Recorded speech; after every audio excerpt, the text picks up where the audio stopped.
Here's the second lesson on banking basics. By the end of this lesson, you'll learn all the fundamentals needed for adulthood banking. Banking is a really important part of how money works in our everyday lives. At its core, banking is a system that helps people store, move, and use their money safely. Banks do a few key things.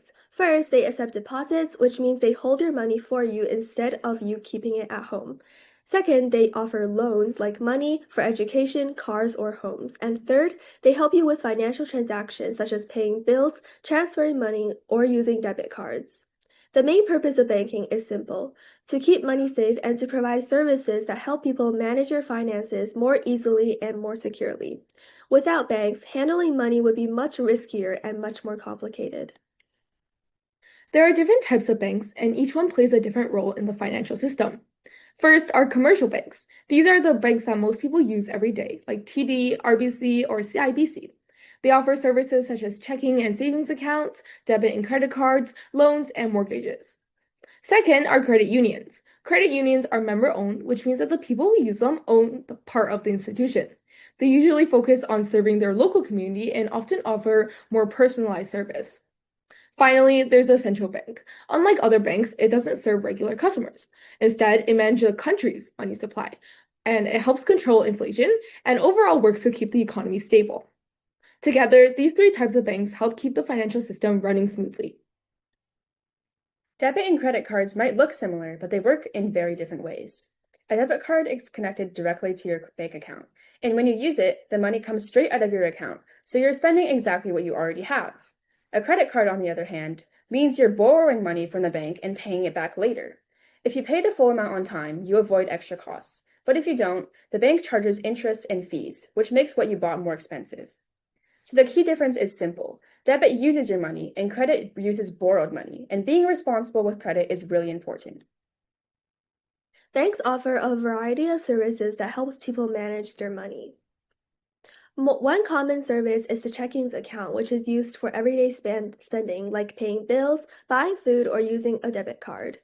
Banks also offer savings account, which you can store money and earn a small amount of interest over time.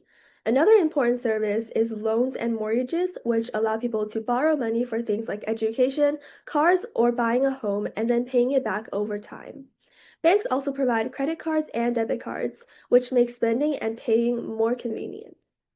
Finally, there's online and mobile banking, which lets people check balances, transfer money, and pay bills using their phones or computer. There are two main types of banking accounts that most people use. First is a checking account, which we have mentioned. This account is used for everyday activities like spending money, paying bills, and using a debit card. Second is a savings account.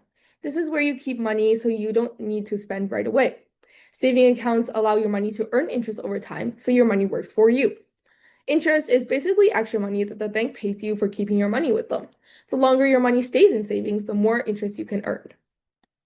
Just as an example, Amy just earned $500 from tutoring. She wants to buy the new clothes for the upcoming school year and wants to save money for a summer vacation with her friends. So which account should she choose? So the answer for this question is Amy should split her money between two accounts. The money she plans to spend on clothes should go into a checking account because it's meant for everyday spending. And the money she wants to save for her vacation would go into a savings account where it can earn interest over time. This way, Amy can spend what she needs now and still save for her future plans. Banks don't just hold your money, they also make money in a few key ways. First, banks earn interest from loans. When they lend money, they charge borrowers more interest than they pay to people who save money. That difference is profit for the bank. Second, banks earn money through fees such as account fees, overdraft fees, and late payment fees. For example, if you borrow $1,000 and pay back $1,050, that extra $50 is interest, and that's how the bank makes money. Here's a question. What's one smart money habit you already do? Pause the video and think about it and write it down. Finally, here are a few smart banking habits everyone can start using right away. Try to save a little bit of money each week. Even small amounts add up over time. Make it a habit to check your bank balance often so you always know how much you have. Avoid overspending by only buying what you can afford. If you use a credit card, always pay on time to avoid interest and extra fees. Thank you so much for listening. We really, really helped.